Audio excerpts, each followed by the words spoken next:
and I quote, "I'll be there in a minute. Give me a second." Time is relative, folks. Time is relative.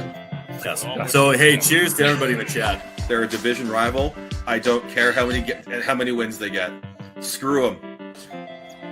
That wasn't the take I was expecting to hear. I want to gush over watching live Chris Tanev.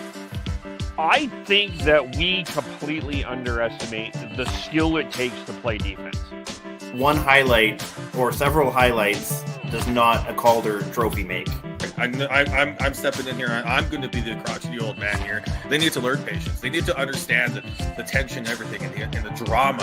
How dare! Look at this! How is McDavid not getting a penalty? You guys need to calm down with this, okay? You guys need to calm down with it.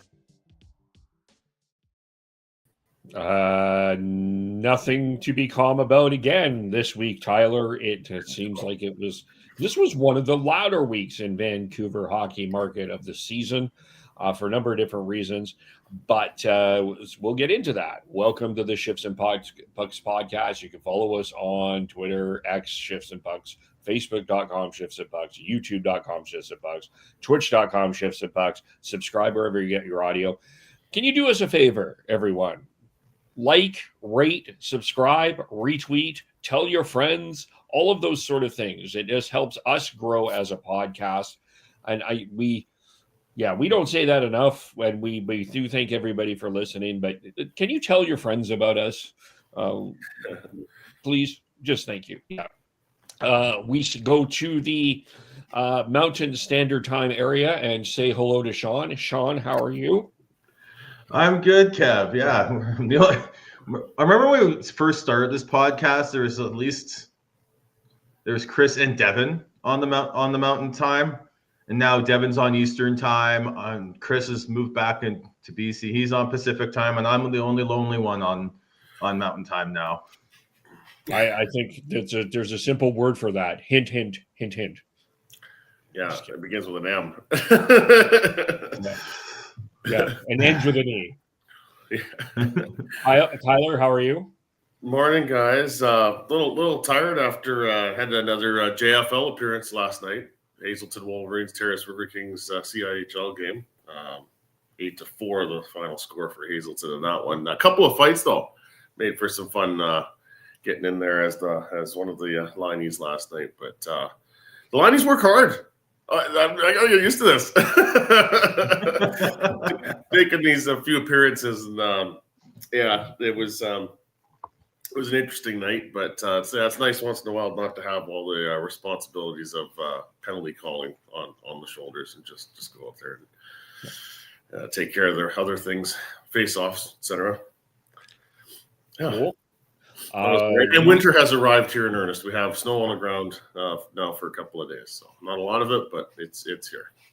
We have this grayish welcome to Vancouver type of fall where it might rain, might not snowing, kind of warm, but blah. It's kind of a blah weather here in Vancouver. We were celebrating a colleague. His last day is today, so he's off to do the Australian backpack trip. Mackenzie Fleet was looking after the streets. He's heading over to Australia now to do some traveling. So we kind of said goodbye to him. So last shift today.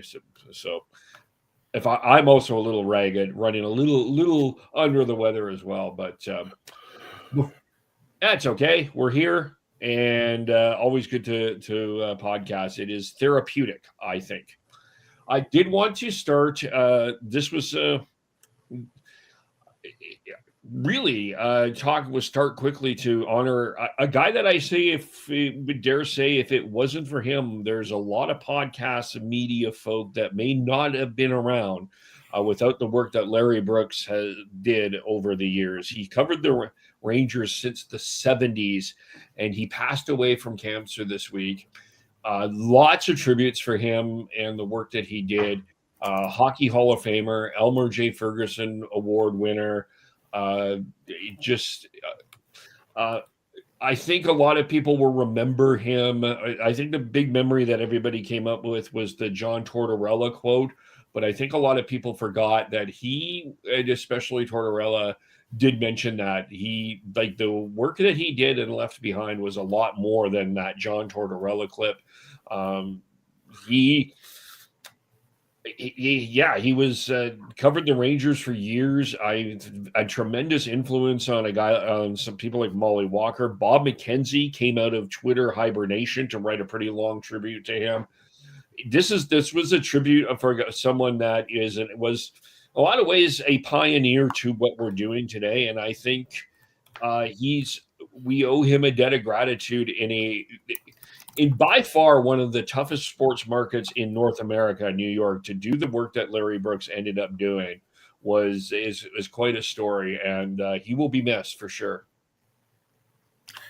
Yeah, absolutely. And I'm glad that you mentioned his feuding with John Tortorella with that live press conference where he's like, I guess that's what I'm saying, Brooks get told him that off and all that. But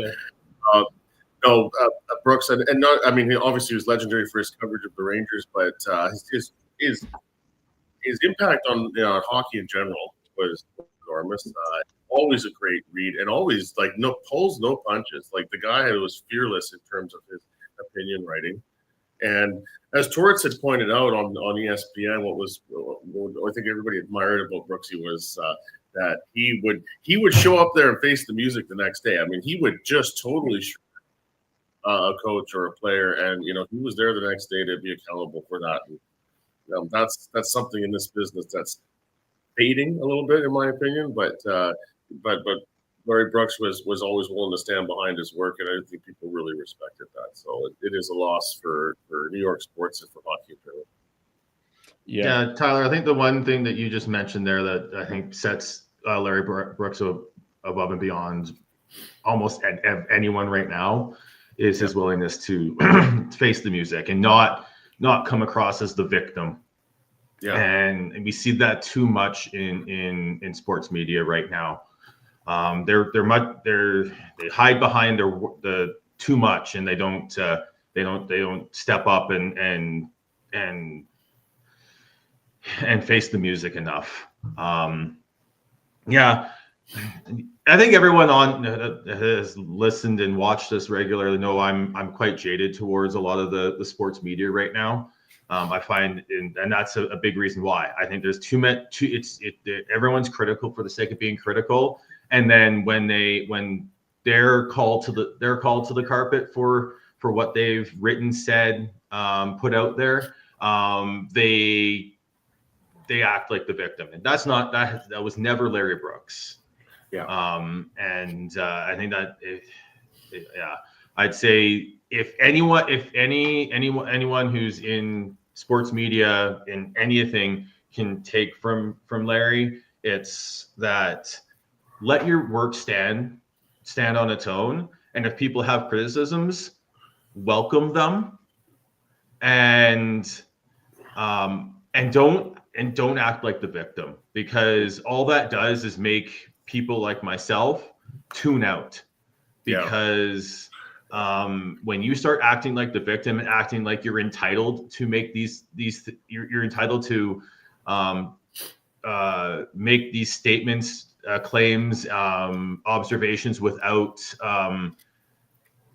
and you're above criticism, that's when you lose. That's when you start losing viewers, readers, and all that. So, my thoughts go out to everyone who knew Larry, and who he helped along the way. But yeah, I really, really hope that that people take a look at and understand what made Larry Brooks special is his willingness to take the criticism head on and not try and deflect it and act like the media is above criticism. Yeah, well said. Well said. I don't have much to add on that front. I just would also say, maybe the only thing I would add is Larry Brooks, when he criticized the player on the ice. He didn't criticize the player about the player's personality or anything like that. And I also think that that is a line that is becoming too increasingly easy for people to blend. And I also think that Larry Brooks also, when he made a mistake, he owned it. And I feel like there's one of the other, sorry, I'm now venting, but I feel like a lot of the sports commentary right now, there needs to be a lot more people that say that they admit that they were wrong about something instead of flipping and moving the goalpost to try to prove that they're right. And Larry Brooks was very good at that. Larry Brooks was he was a master at that. So anyway, yeah. There's just one last thing I want to comment on Brooks, and it was I don't know if you guys remember this, but going back to the 2012-2013 lockout, there was the infamous quote of Bill Daly referring to "the hill will die on," and ever since that, Brooks he just kept referring to Bill Daly. Even like years later, it was Bill the Hill Daly, and I just found that so amusing. See, that was one that I think was deserved, and he stuck to his guns on that one too. Yep. Yeah. It's quite a skill, but our thoughts definitely to Larry Brooks, a absolute pioneer. We're not here without people like Larry Brooks. I think it's important to remember that. In terms of games this week, there was only two. There is one, if you're listening, this week we're after the Tampa Bay game. We recorded this before the Tampa Bay game, but there was a 5-3 loss to Winnipeg, which was quite an eventful game in itself, which had two injuries. One fortunately came back. Demko got injured, left the game in the first period, did not come back. Quinn Hughes went probably through the scariest hitting the boards for the season, and you could just feel the energy in Rogers Arena just fall to the ground when he landed and left to the dressing room. And there was a massive standing ovation when he returned, but he did unfortunately miss the Carolina game. So those were the two big things. I think that was that, and then let's not forget the events of the 4-3 overtime loss of Carolina. Now, a lot of people most of the talk about that game was the actual performance of the game, where Carolina pretty much dominated through and through and probably deserved a regulation win. But Philip Hronek left the game with a concussion on a, I'm going to say questionable hit by Andrei Svechnikov, just to be polite at this point, because I think I don't know where everybody is at on this one. So kind of maybe some takeaways from the two games that we saw this week, if there's anything we learned or didn't learn. Or Tyler? Sure. Oh, well, yeah, sure. I would just say, it just kind of feels like more of the same with the Canucks from what we talked about on Tuesday, in terms of it just not looking terribly inspired. Now, it is nice that they can scratch and claw out some points here and there, as they did against Carolina, but is there another level this team's going to get to? It sure doesn't feel that way right now. And then as soon as an injury comes along, it does feel like the energy just in terms of like the fan energy just is gone. There's no momentum with this team. They just can't get any confidence, because every time it seems like they get somewhere, something else happens. Like they had a couple big wins late last week, and some hard fought games, and then the Demko gets injured, and then the Hughes issue, and even in the Carolina game, you get 2 points from Petey, and they still can't find a way. Right? They just can't seem to get momentum and confidence right now.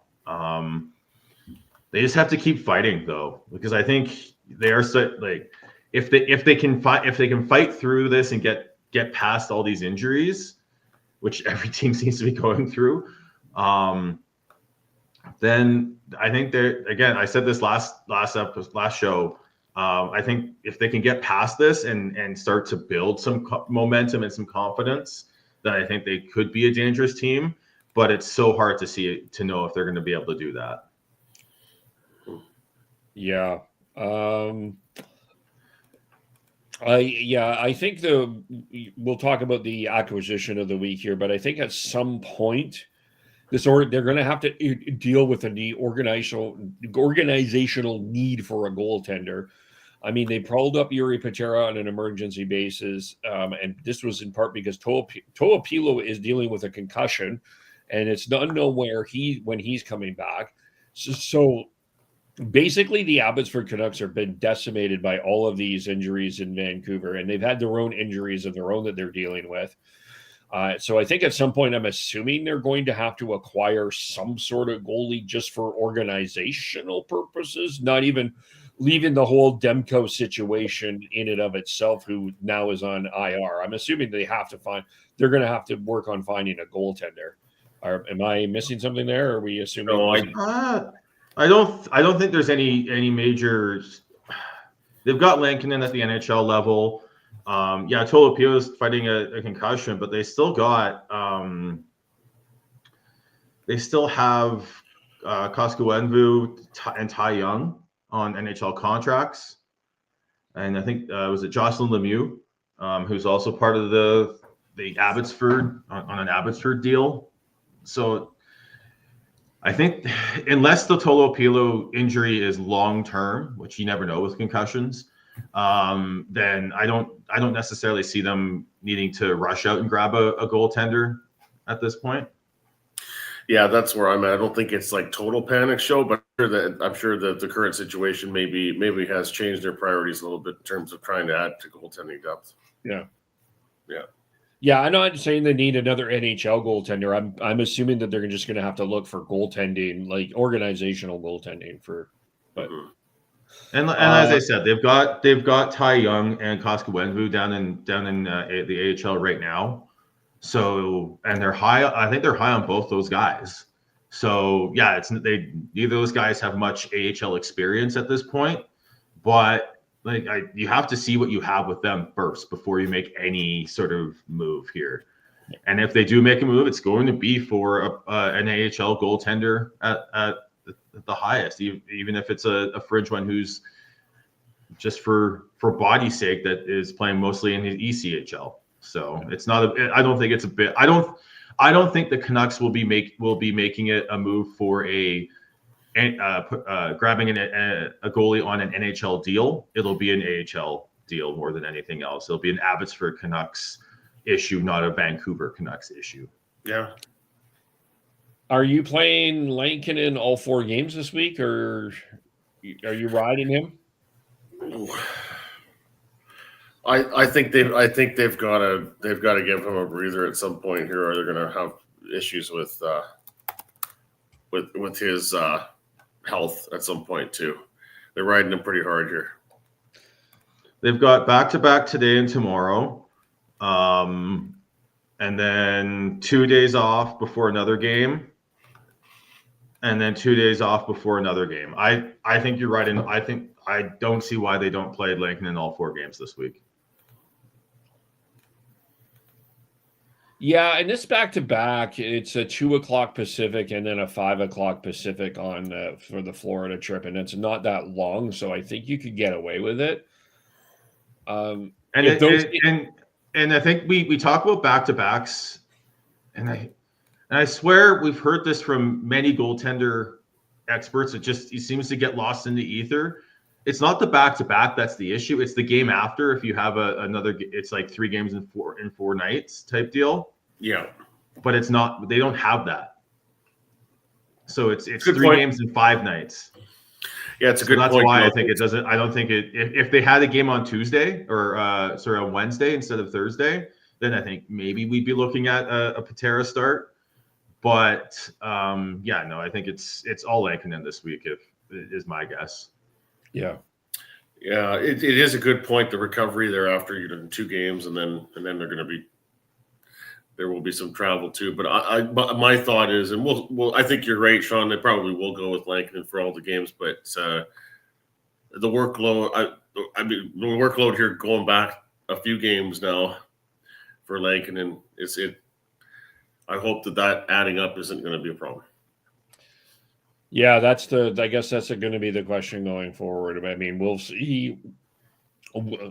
I'm not putting a timeline on the Demko injury. We have been down this road before, unfortunately, and it's just the way that his injury situation has been. It's kind of unknown, and week to week, I think is the best way to say it. And well, do we know what the injury is this time?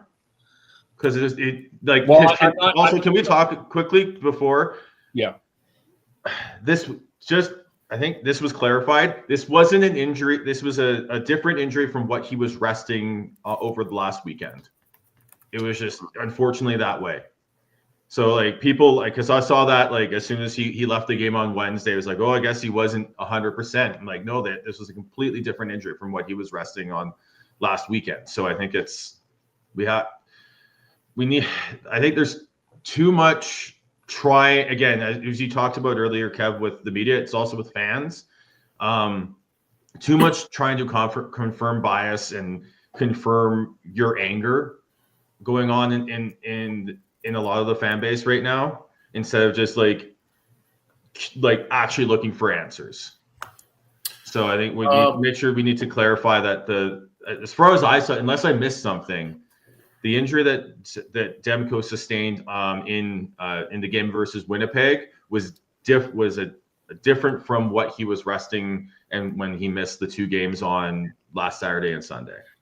Yeah, Rick Dollywall had reported sounds like a groin injury when this news came out. So and thus not the same as what Demko was dealing with before, although we don't really know for sure what that was either. So yeah, I remember watching the first intermission. I think it was in the first intermission. They were showing Demko stretching out his groin during a commercial break, so that led me to believe that it was probably a groin. Again, I'm not any doctor. I don't have any medical degree, and I'm not in the dressing room, so I'm a little loath to speculate on what exactly this is. But that's what they were suggesting on TV, and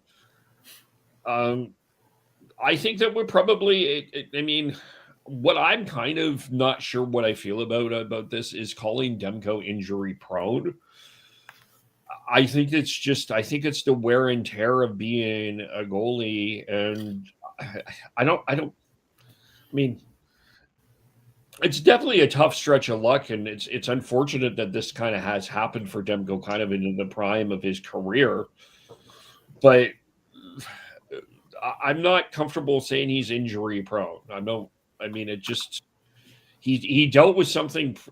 The original injury in all of this story, when we go all the way back to the Edmonton series or the playoff series a couple of years ago, is it was something that nobody has ever dealt with before. So this was not like something. It's not like he tweaked a knee. He tweaked the I'm not even going to pronounce it. It's right, and then popliteus, right? So, I don't know. I think we need. I'm not here. I don't.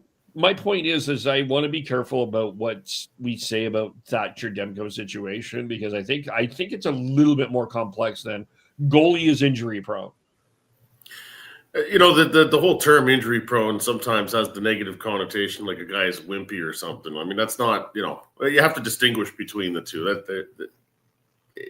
Somebody's injury prone if it's just a commentary on how frequently injuries are coming up and how many there's been in the guy's career. I mean, those are just stating the facts, but don't take it to mean that there's something wrong beyond just bad luck, Yeah. Yeah, I'd say it's just unfortunately just bad luck with Demko at this point. And again, I think I want him to come back, and I want him to play really well, not only for the Canucks, but also to shut up with some of the overreactions that we see when this happens now after this past one, where they're questioning whether the Canucks should have signed him to the new deal. Yeah. I think part of what I'm getting so frustrated with the everything is everyone's trying to turn mountains out of molehills, and sometimes they are mountains.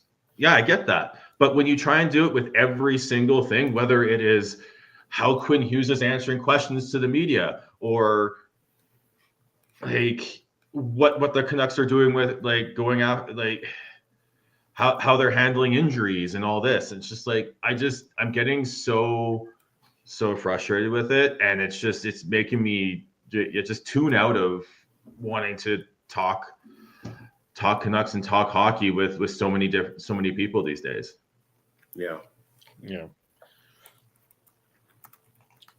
It's everything is becoming a bigger story than it needs to be. I mean, I do understand why people are frustrated about the Demko situation, but unless you are a doctor and you're in the dressing room, I don't know. Like, I think you're overreacting to. We don't know what this injury is. We'll play it out and see what it is, and also, yeah. That's all we'll say about that. A couple of things just came across the wire before we'll talk about one of them. David Kampf traveled, according to Patrick Alvine today, so he's not playing in the Tampa game. I'm assuming we'll see him either in the Florida game or the Dallas game, and Quinn Hughes is a game time decision for the Tampa game. So that was both according to Patrick Alvine. So There you go. David Kampf did get signed, was placed on. He had quite an adventure in Toronto, which they tried to waive him for termination, not once. The first time didn't work. The second time did. And he is now a Vancouver Canuck. He played with the Marlies this season, 4 games, 1 assist. I think that part of the whole dispute is he didn't feel he should have been playing with the Marlies. So this is an opportunity for David Kampf to join the Vancouver Canucks, play some NHL minutes on a 1-year, $1.1 million deal. I think the first thing that you look at what David Kampf can help you with is the penalty kill, which is sitting at a not good 66%. Unfortunately, it is one of the bottom penalty kills, and I think if you look back on the Canucks season, one of the struggles this year that is hard to argue with has been the penalty kill. So I think David Kampf can hopefully help out with that, and also take some center faceoffs.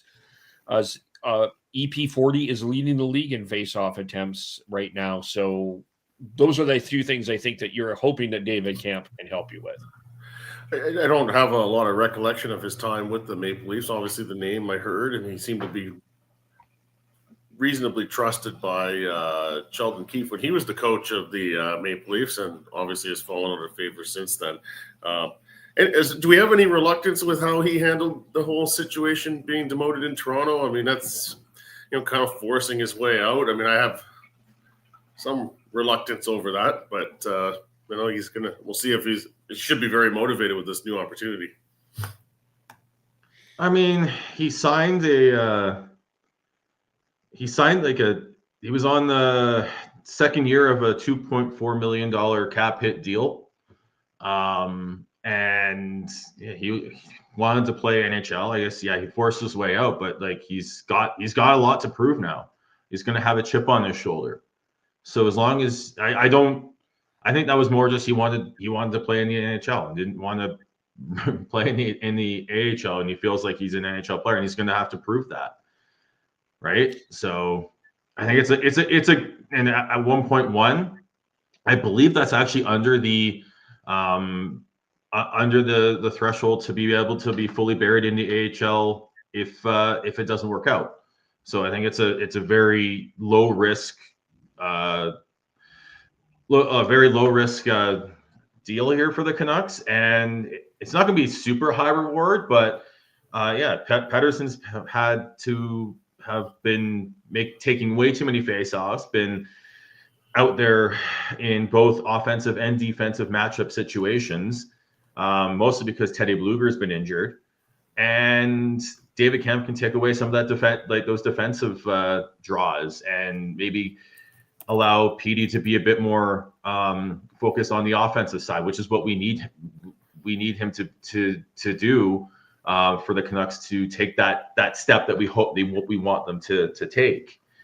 Because right now, if the Canucks don't have that top end player producing at the top end level, they're going to struggle to score consistently. So they need Petey to be more focused on the offensive side of things.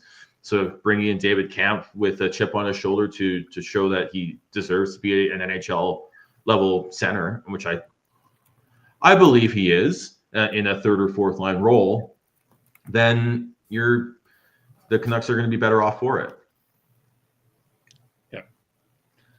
It was his, according to Puckpedia, it was a $1.5 million deal in 23 and then 2.4 for 23, 24 and 24, 25, which I believe was signed by that contract was signed by Brad Treliving. Actually, it was a 4-year deal. He had 2 more years left at $2.4 million on that deal. Yeah, and I think after this year he forsakes $3 million, right? I don't know. Yeah, there's something about the $3 million that he gave back to the Leafs, or he waived the right to that. He had some signing bonuses that he wasn't going to get out of that. So, yeah, his cap hit was 2.4. He had 2 more years at that. He had like some $1.33 million in signing bonuses for the next 2 years, as well as the 1.08 for the base salary. So, yeah, I think he gave up a lot of money to make sure he's playing in the NHL. So he's a 1-year deal, show me deal. He's got to prove it. So he should have a chip on his shoulder. Yeah. Who's sitting out? They do have to make a roster move now that once Kampf joins the team. So Sasson still. Is there anyone on the Canucks that's got waiver exemption still up front? I'm not sure about that. I mean, Sasson, I think has played well enough to keep his spot. Yeah. I think he has too. I think most likely you'll see Mackenzie McEachern come out of the lineup and get sent back down, unless they decide to move one of the defensemen down, whether it's Willander, Mancini, or DPD. Yeah. I would actually probably go with Willander. I mean, I think he's been okay, but I think he just marinate that kid in the AHL and let him develop, let him shine. That would be my opinion. Couple of other things here. It's Brendan Batchelor's tweeting up a storm, but he did mention Patrick Alvin mentioned Filipino is skating and feeling better, so that's some good news.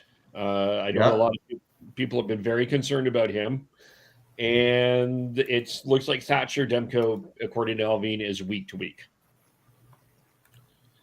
which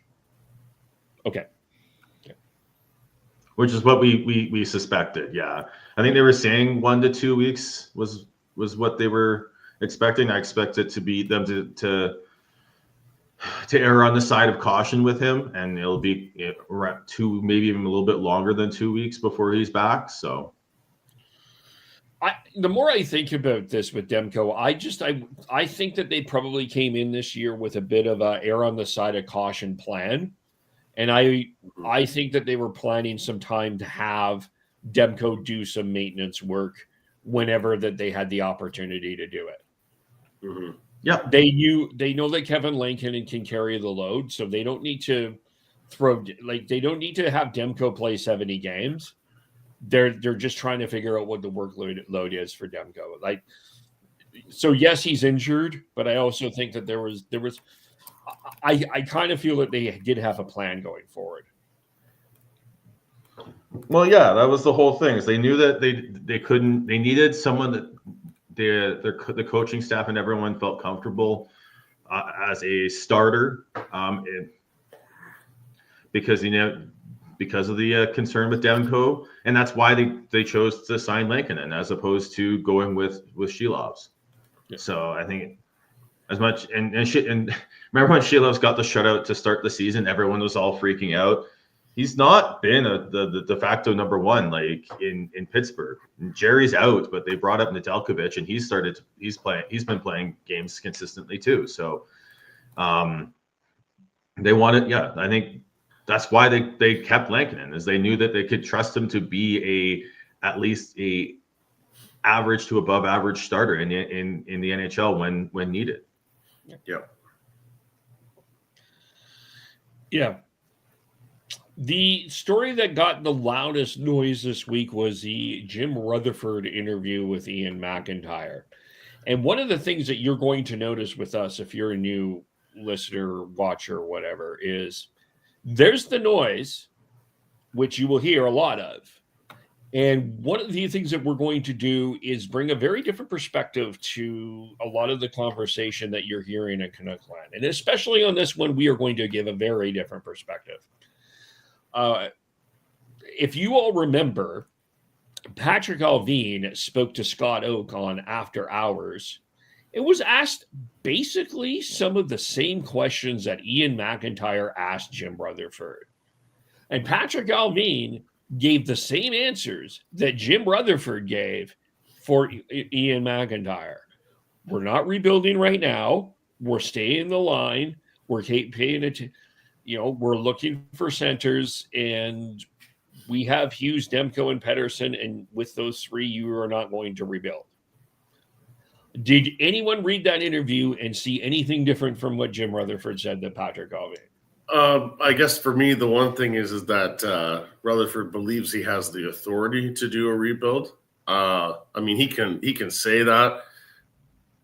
I mean, the reason why he was hired was to not do a rebuild, in my opinion. So that's never going to be on the table. That's just not. That just like people can keep screaming about it till they're blue in the face. It is just not happening unless Hughes is gone and they're continuing to head in the wrong direction. But we're not there yet. So, in the meantime, what they don't want to do is deplete the pipeline to put guys on the NHL roster as part of what rebuilding would look like. They don't want to do that at this point.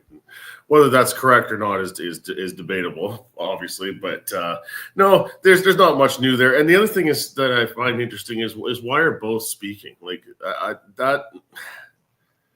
don't really like that because that opens up the opportunity for inconsistent messaging. I don't think that's the case here, but we've seen that in the past.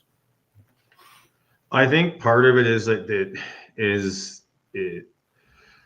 I'll answer that last question first here, Tyler. I think part of that is the demand from the market and the confusion of having such a big name as president of hockey ops and then Patrick Alvin under him.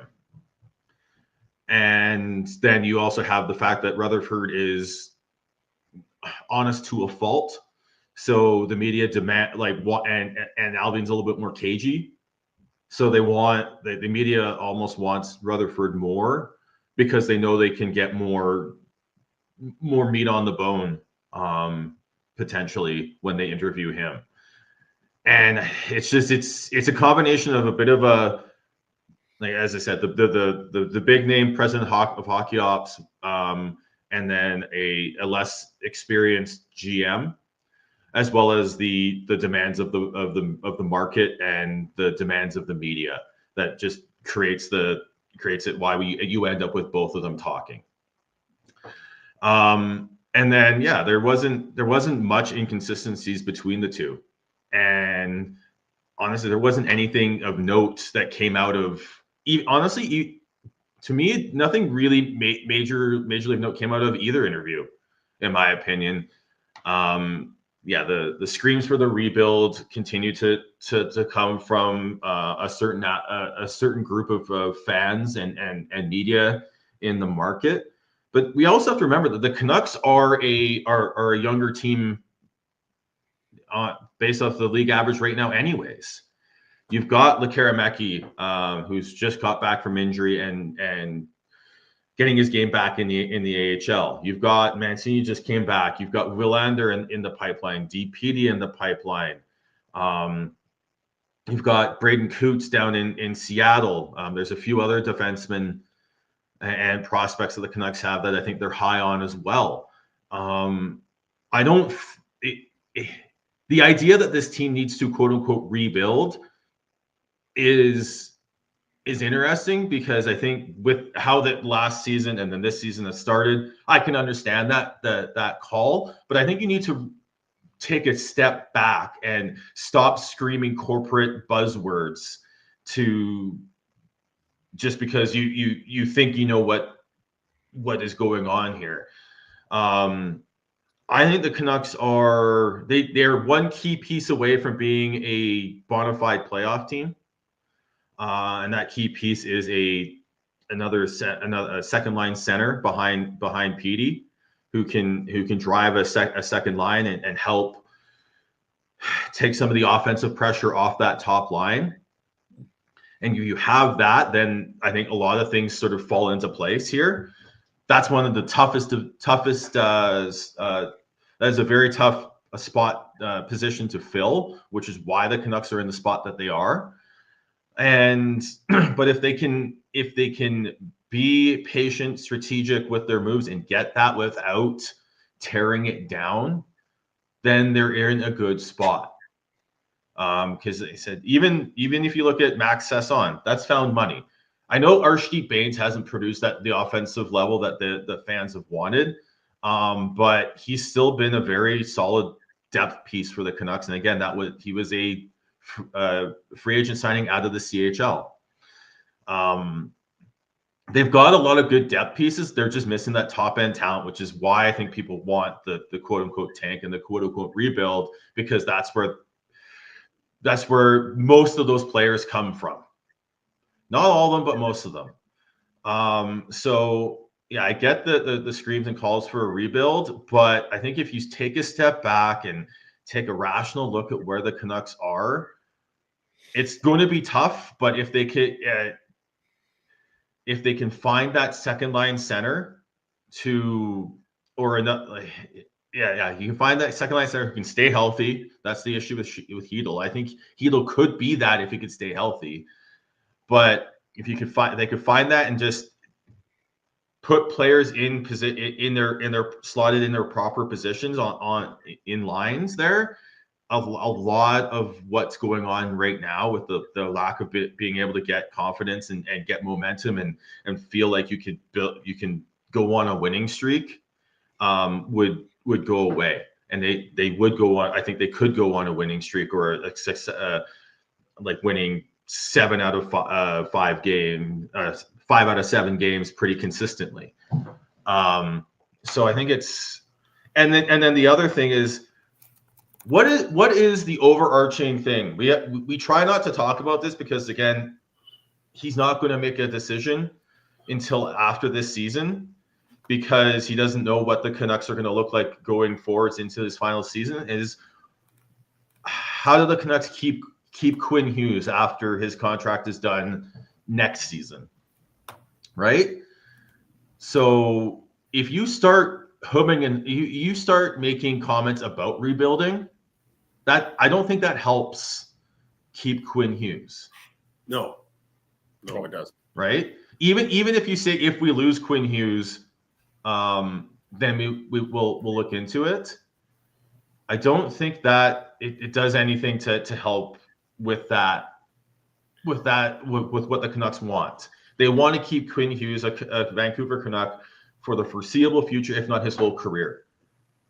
And so they have to even if they are thinking about rebuilding, they have to keep if they don't keep Quinn Hughes, they have to keep that close to the vest, because that does not help them and their negotiating power when trying to make deals to keep this team competitive and to get it out of this mushy middle with Quinn Hughes.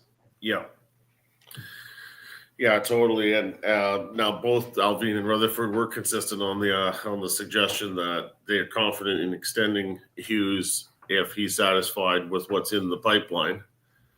I'm going to assume that they've already had some discussion about that, just looking to the future. But that only means so much.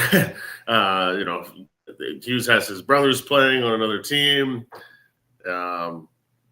Whether there are other offers that could be out there. I mean, that the prospect pool, that's a grain of salt type of thing. That only means so much. They'll have to really, really open up the purse strings and give maximum term to keep Quinn Hughes, I think, at this point. Well, you never know. And I mean, what if they win the lottery and get Gavin McKenna? Does that change the entire conversation here? Oh, probably. But we're talking about it. Well, that's the other thing. Is I think, but an F in lottery, right? and actually Rutherford touched on that too. Like it's like a lot of the teams that have rebuilds that worked, they got the lottery luck and got that first overall pick that panned out. Yeah. And then, but there's also teams that tanked and got the top picks and haven't panned out. I know New Jersey's gotten a couple first round picks, but have they been consistently competitive since getting them? No. We know the clusterfuck that Buffalo is. It took how many first round picks did it take Edmonton to get there? Yeah. Like there's no guarantee. Yes, rebuilding and getting those top picks helps. Yes. I can understand why fans want that. I can understand why fans are demanding it. But I don't think it's not a for sure thing. And again, when you look at what the Canucks have right now, Quinn Hughes would be the number one pick out of that draft. Pettersson, when he's at the top of his game, is probably the number 2 pick out of that draft. 2 or 3. Like you've got in that draft, you've got Hissier and Makar. So Makar's going first. And then if PD can't get back to the top of his game, he's probably number 2. But Hissier is very good too, and it's not like you can quibble with that pick too much.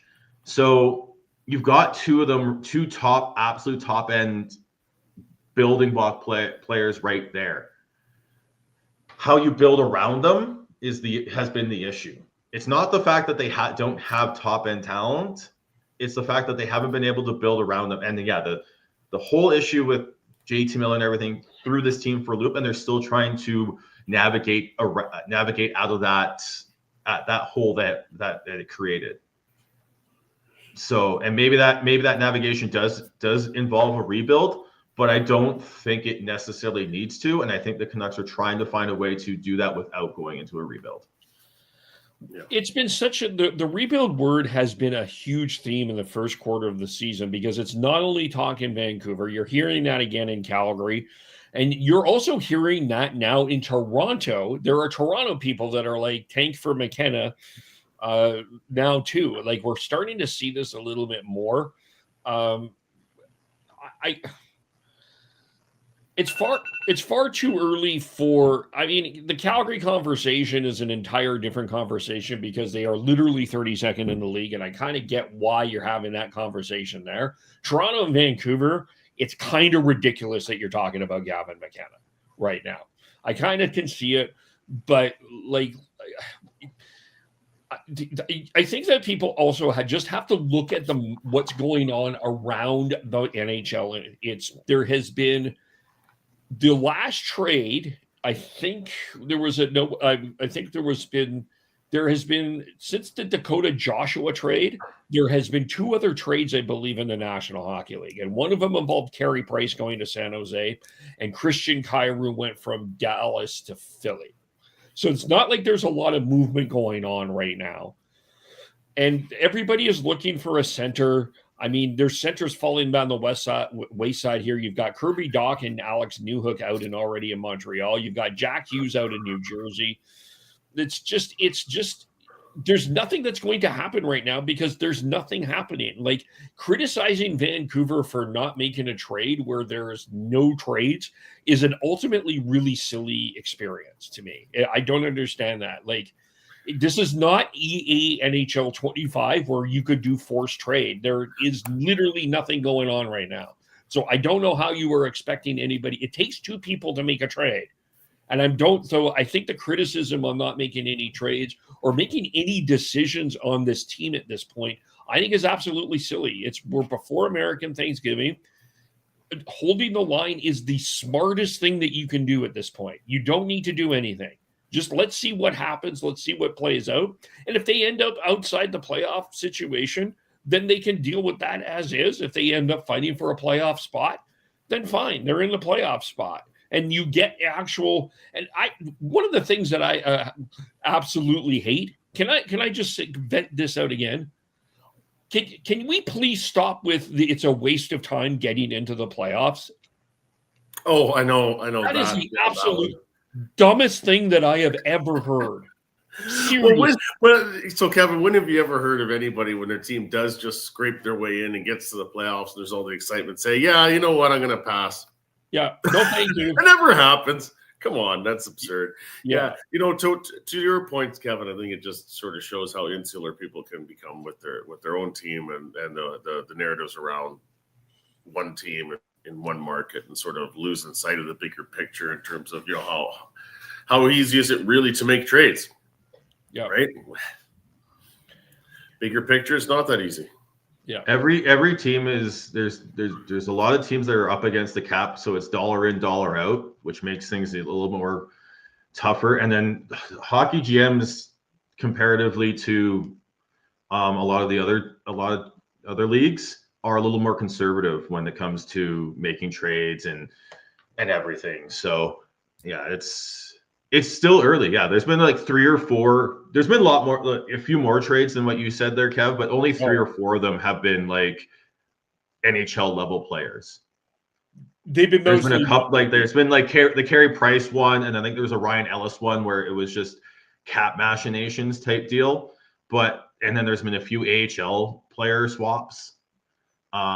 Just they're on NHL deals so that they come across as trades. But there's been like 3 or 4. Like the Canucks picked up Lucas Reichel from Chicago.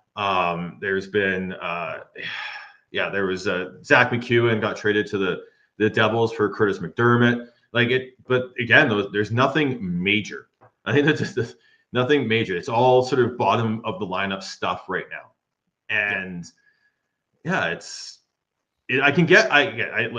get the frustration, but I think the problem right now is just it's insular. You get this echo chamber of you find the handful of people online and in different discourse groups or whatever wherever you talk sports, and that all agree with you, and then you start like you don't look out elsewhere for other opinions, or you talk down other opinions.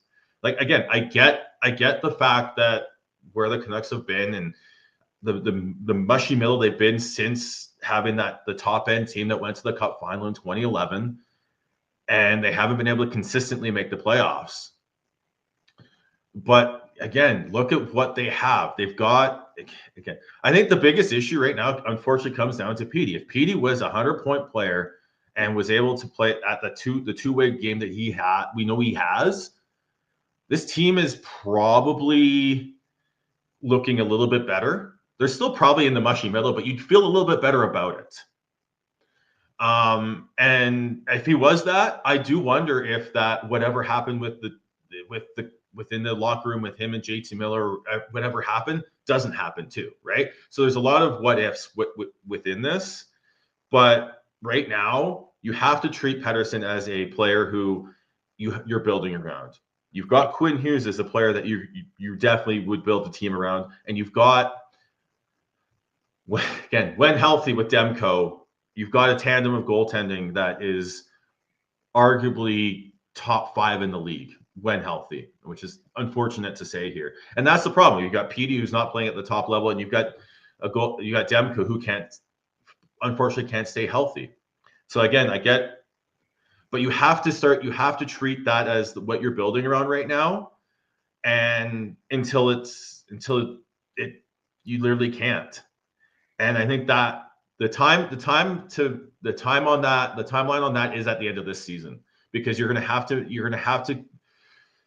you'll be looking at what Quinn Hughes' next contract is going to look like. And at that point, right? So if Quinn Hughes isn't willing to sign an extension on July 1st, then you're going to be looking at you have to look at how you're going to go forwards after that. So it is about maximizing what you can do this season while still looking at how to make it sustainable after that. Coming into this season, the Vancouver Canucks were the 7th youngest team in the NHL. They were younger than the Columbus Blue Jackets by 0.1 year and older than the San Jose Sharks by 0.1 year, and the Ducks were 27.2. The youngest team in the league is Montreal at 25.7. The second youngest team in the league is the Buffalo Sabres at 26.5. So all I'm going to say is the second youngest team in the NHL is the Buffalo Sabres, and I will leave it there for everyone else to kind of put their imagination on how that is going in Buffalo. I don't even like to use Buffalo in a rebuild argument. I think it's a lazy argument, but because I think there's a whole bunch of other arguments that I can make other than Buffalo to prove tankers wrong. So, but anyway, I think we've said enough on that situation. Anything else we want to touch on here? Not for me. No, we're just looking forward to this afternoon, and not just the Canucks game. There's a whole lot going on in sports, including the Grey Cup as well. And but to your point about American Thanksgiving, Kevin, I mean, we check in here in a couple of weeks, and if the Canucks have gone on a slide, then we might be having different conversations about the future. The one thing that I will say, I am starting to believe that the American Thanksgiving argument is becoming more of a myth than a reality. Well, I mean, I think it's a guide. It's a guide, yeah. It's not just because you're out of the playoffs at that point doesn't mean you're going to miss the playoffs. Just because you're in the playoffs doesn't mean you're going to make the playoffs. But it's one of those statistically, if you're in a playoff spot, you're more likely to make it. And if you're out of a playoff spot or out of it by a certain amount, you're more statistically going to miss, more likely statistically to miss. So that's what it really is. But my counteract to that is we're seeing a lot more streakier teams now. We're seeing teams go on really hot streaks and really long. We are, Kev, but still statistically, that when you break it down after that, it's still significant enough that when you look at that, you have to take pause if you're not if you're so far out of a playoff spot at American Thanksgiving, you have to take pause and wonder and see if it's actually realistic. Yes, you could go because there are more streaky teams, but yeah. Again, it's more of and again, this is part of what the issue is now. Like a lot of things are going more stats based, and people are acting like it's fact, but it's all probabilities and likelihoods now. Yeah, that's what I'm saying. It is kind of changing a little bit, not significantly, but I'm not holding to the American Thanksgiving playoff wrap up as firmly as others.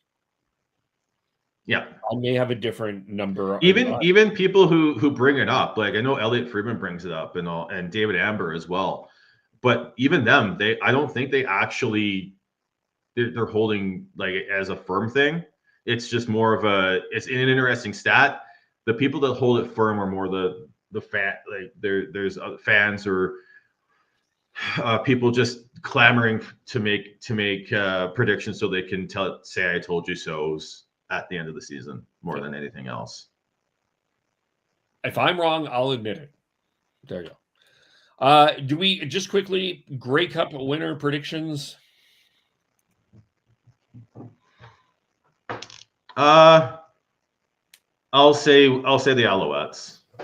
I'll go Rough Riders. I think Saskatchewan's been pretty consistently strong all year, although I haven't been watching that closely. I've been flipping back and forth. I think it's going to be Saskatchewan. It'll be a really close game, but I think Saskatchewan winning on Winnipeg turf would be hilarious, though. It wouldn't that? Yes, it would. Yes. Because did Winnipeg lose in Saskatchewan's turf a couple of years ago? Maybe. I don't remember. Anyway. Yeah. Well, let's leave it there. We will be back next week to. Well, quickly. Okay. Before we do, let's ask the one last question. Colorado this week did a very out of the box promotion. They did a Fourth Wing night. For those who don't know what Fourth Wing is, it's the first book in a series of books by Rebecca Yarros, and it's a sort of dark fantasy romance. So like the book talk and all that. So if you could have the Canucks or the NHL do an out of the box promotion, what would you want them to do? Well, I'm going to answer with the comment in the chat here from Polar Knights. I think we're going to have to go with a beard, kind of some sort of beard competition here. Yes. I think we should have let's Let's have go a with beard. that. Yeah, let's do that. Like that'd be kind of fun. Apparently, I'm supposed to grow a beard, which I know you do not want me to do that. Yeah.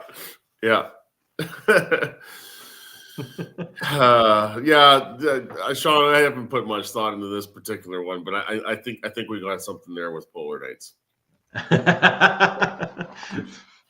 Yeah, I just think they need to have more fun with that, right? And embrace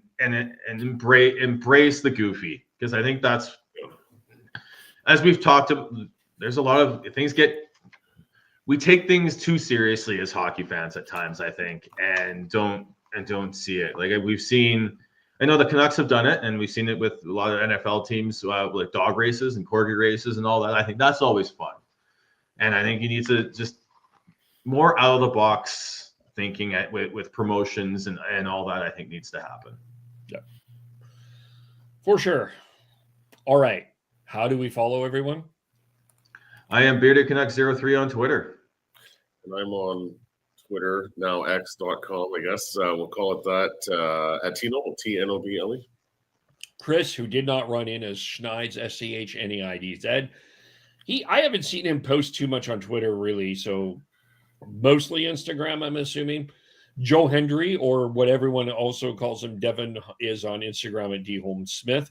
We'll get him on one day. He is a very busy person. And I am KEVOLE on most social medias. Thank you for watching. Thank you for listening. And we will talk to you all very soon. Bye for now.